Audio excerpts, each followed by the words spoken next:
It's very rustic. It adds ambiance. Now,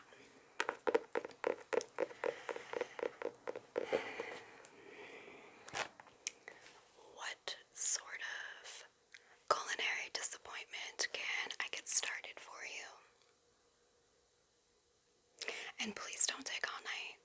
Yeah, I have a very important nap scheduled in the walk-in freezer, and you're currently cutting into my REM cycle. So let's do this. I'm here, you're here. Unfortunately, let's try to make the best of a bad situation, which for me is my entire employment history.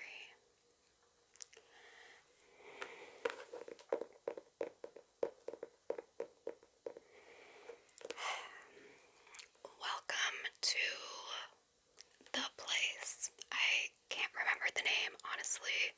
It changes a lot. So does the staff. I've been here for 6 days. It's a new record, which is kind of sad. Apparently, customers are just so picky these days. Last week, when I was at the Gilded Spoon, this guy had the nerve to complain that his soup had a button in it. My button. I told him, sir, that's a complimentary accessory. That's called fashion. He didn't see the vision, though. People have no vision, you know. So, here's your menu. Yeah, don't mind the texture. A toddler got a little too creative with maple syrup and a packet of glitter yesterday. We call it our special coating. It protects the menu from, I don't know, dignity, I guess. It's very durable. You'll probably notice some items are crossed out. Yeah, those were the good things. Our chef, Steve, had a bit of an emotional moment this morning and decided the calamari reminded him of his failed marriage. So no calamari. It's for his mental health and for ours. To be honest, his crying was making the salt shakers overflow. So go ahead, look it over, take your time, but, not your time, my time, which is way more valuable. Just point at something that you think you might want, and I'll do my best to talk you out of it. We can start with drinks if you feel you absolutely must.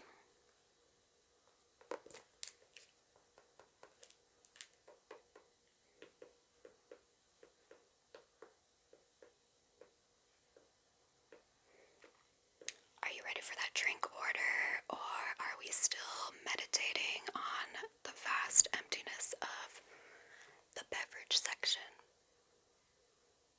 It's okay, it's a pretty profound document. It really makes you think, mostly about going literally anywhere else.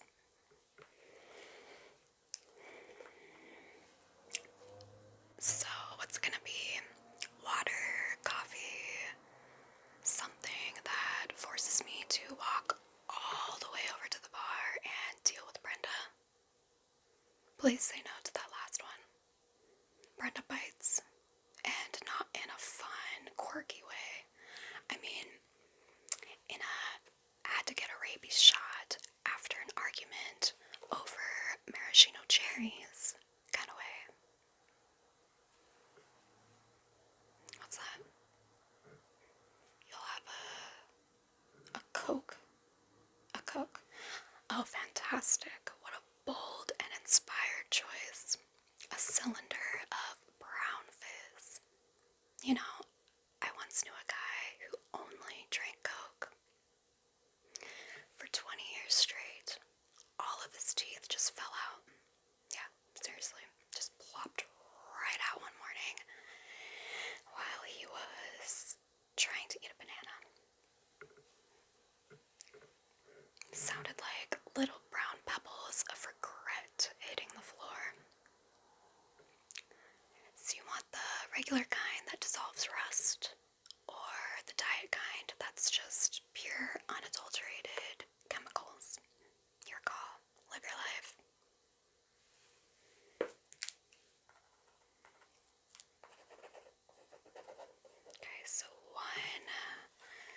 future dental invoice. Got it. I'll be right back. Don't get your hopes up.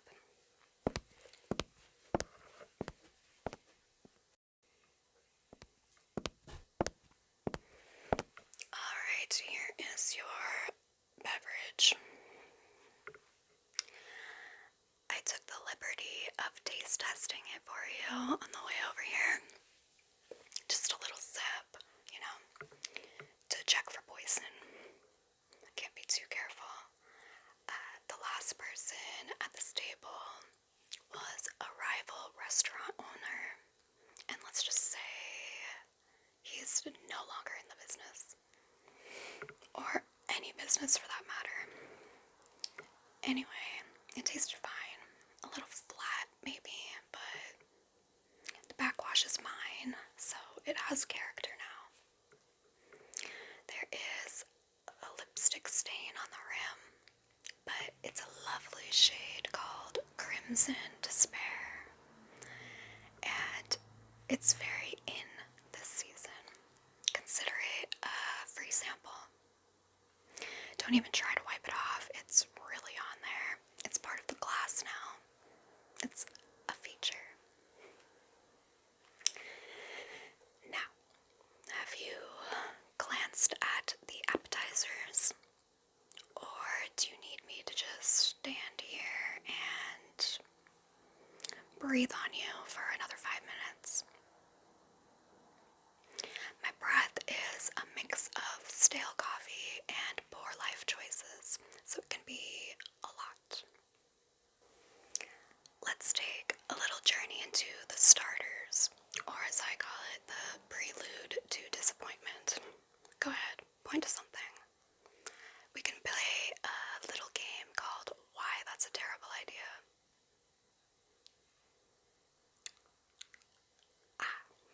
The artisanal bread basket. That is an ambitious title. Let me tell you about this bread. It's artisanal in the sense that the baker Dave is an artist and his chosen medium is day-old dough. He's very sensitive about it. The sourdough starter is named Brad. He whispers to it. I'm pretty sure I saw him give it a kiss this morning. So if you taste a hint of existential dread, that's just Brad's feelings. What's next? Don't be shy. Your bad choices are my only entertainment. The spinach and artichoke dip. Oh, honey, no. Let's just have a little chat about this dip. It has been on the menu since this place opened. And no, you don't understand. I don't mean the recipe has been on the menu. I mean the specific batch. It's a living organism. A primordial soup. We just scraped the crust off and added more cheese when it gets low. It has seen things. It has seen busboys come and go. It has seen health inspectors weep silent tears. It has a certain a tang of history and regret. It's served with tortilla chips that have the structural integrity of wet tissue paper. They're guaranteed to break off, forcing you to perform a humiliating excavation with a second chip, which will also break. It's not an appetizer, it is a parable about the futility of human endeavor. One more. Let's go for the trifecta of tragedy.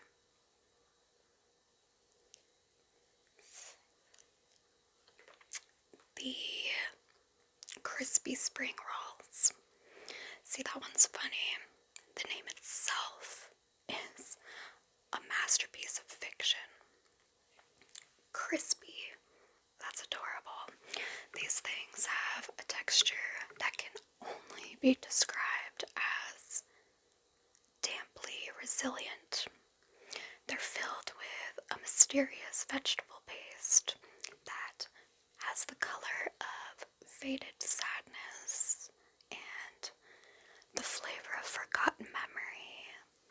We have no idea what's in it. Steve says that it is a secret family recipe, but his grandmother was an accountant from Cleveland who thought that paprika was too spicy. The dipping sauce is a sweet chili glaze. It's ketchup. It's literally just ketchup that we put in a tiny fancy bowl. If we're feeling theatrical, we might wave a single chili pepper over it for a second. So if you want to eat 2 lukewarm tubes of beige paste and dip them in ketchup, be my guest. But don't you dare call them crispy. They have feelings, and their feelings are soggy. Your order will be out shortly. Okay.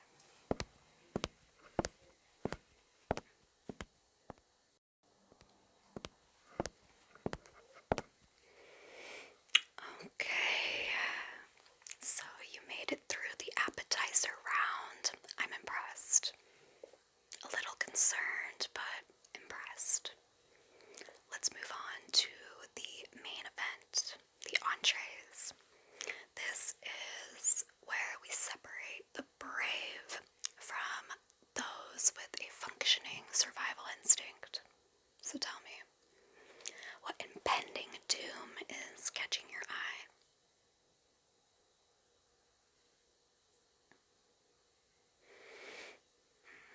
The salmon, of course. Everyone asks about the salmon.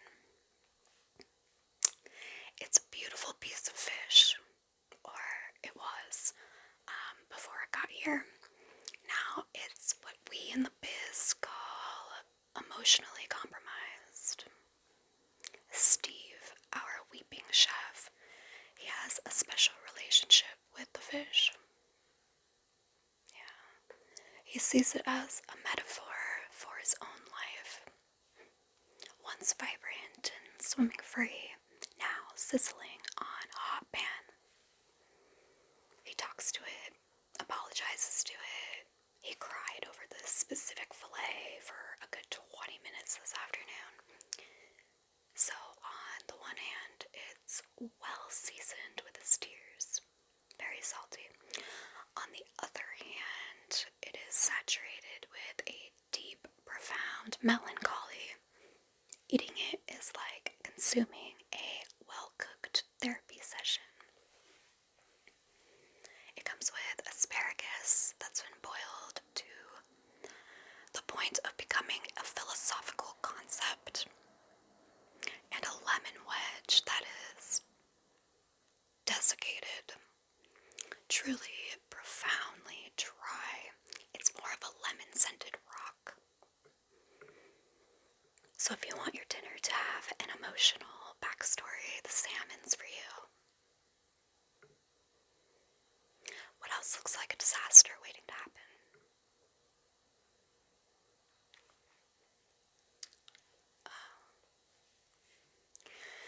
The ribeye, a carnivore's delight.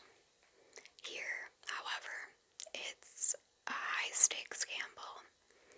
So you can order it rare, medium, well done. It doesn't matter. It will arrive at one of 2 temperatures. Still mooing or carbon.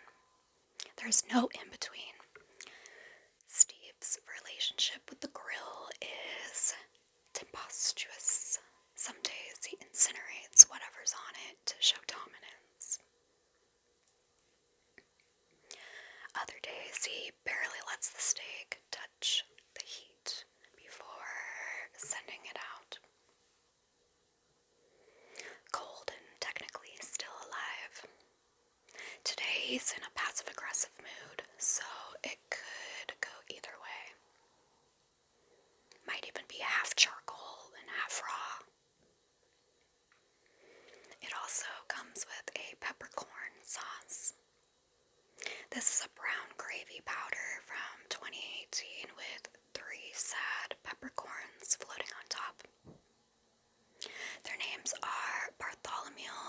Waitress and Bob. Don't eat Bob, he's my favorite. Let's tempt fate one last time. What else on there looks vaguely edible?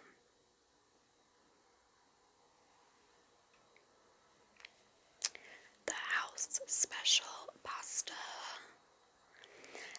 The special part is that it's a complete mystery to everyone, including us. Every day, Steve closes his eyes and reaches into the walk-in and grabs a handful of leftovers. Yesterday's sad salmon in the pasta, the remains of that boiled asparagus in the pasta, the 3 olives Brenda didn't use at the bar. You bet they are in that pasta. Yeah, it is all tossed with overcooked spaghetti and a sauce that's either marinara, alfredo, or a blend of both that we call the pink mistake. Ordering this is an act of pure, unadulterated chaos. It's a trust fall with your digestive system. It's never the same twice, and it is never good, but it is an experience. Do you feel lucky? Really?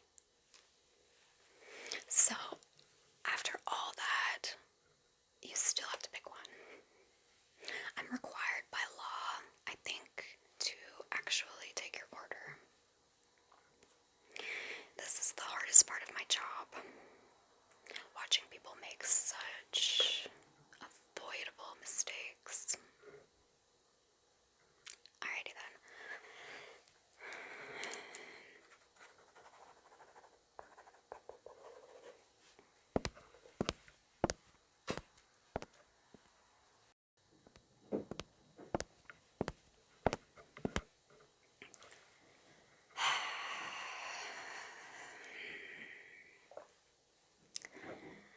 So, you've finished your meal.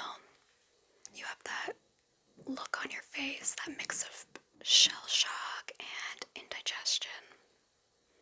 That's how I know Steve was on his A game. But now comes the real question. Dessert? Or are you ready to admit defeat and just flee into the night? Let's just pretend you're a glutton for punishment. Here are your options for the final nail in the coffin. First, we have the chocolate lava cake. It's called that because it is as hot as the molten core of the earth. We microwave it for exactly 4 minutes and 17 seconds. Any less, it is a cold puck of chocolate rubber. Any more, and it becomes a weapon capable of melting the plate. There is no safe middle ground. The lava doesn't flow out, it erupts. It has caused second-degree burns. It comes with vanilla bean ice cream, which is just vanilla ice cream with black pepper flakes in it to look fancy. It's a dangerous and bland experience. Or the New York cheesecake. This cheesecake is from New York, or at least it was at some point. It came on a truck a few weeks ago. It's traveled more than I have. The texture is less creamy and more spackle. It has a distinct aftertaste of refrigerator. It's absorbed the soul of every other food it's been stored with. You'll get a hint of onion, a whisper of that sad salmon, a faint echo of garlic bread from last weekend. It's a culinary collage of our failures. The graham cracker crust has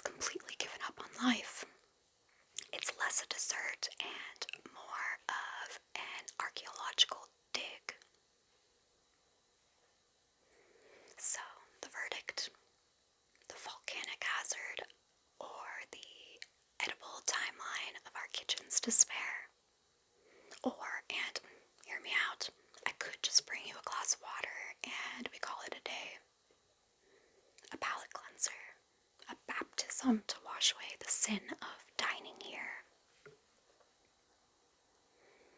No, you're passing. That is the first smart decision you've made all night. I'm actually proud of you. I feel like I'm finally getting through. Alright then, the moment of truth, the bill.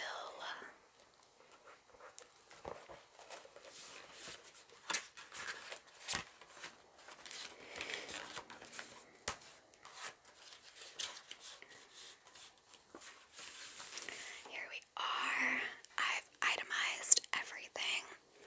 We have your brown fizzy liquid, your main course of questionable judgment, and then I added a few customary charges. There's the emotional labor fee for me for having to pretend to care, and that's $15.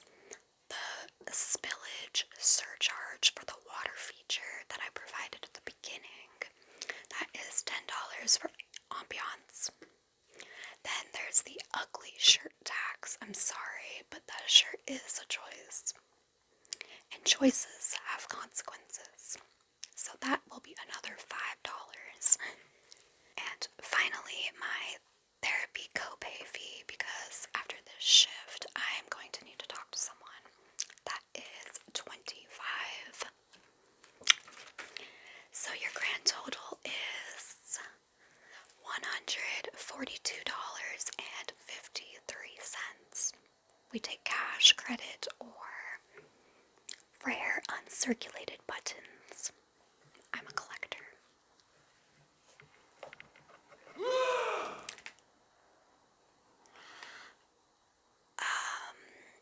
That'll be Steve. Sounds like he's found the deep fryer again. He gets creative. Last time he tried to deep fry a phone book. I have to go before he tries to deep fry his new shoes. Okay. Just leave the money on the table and run. Yeah. Don't look back. Forget this place exists.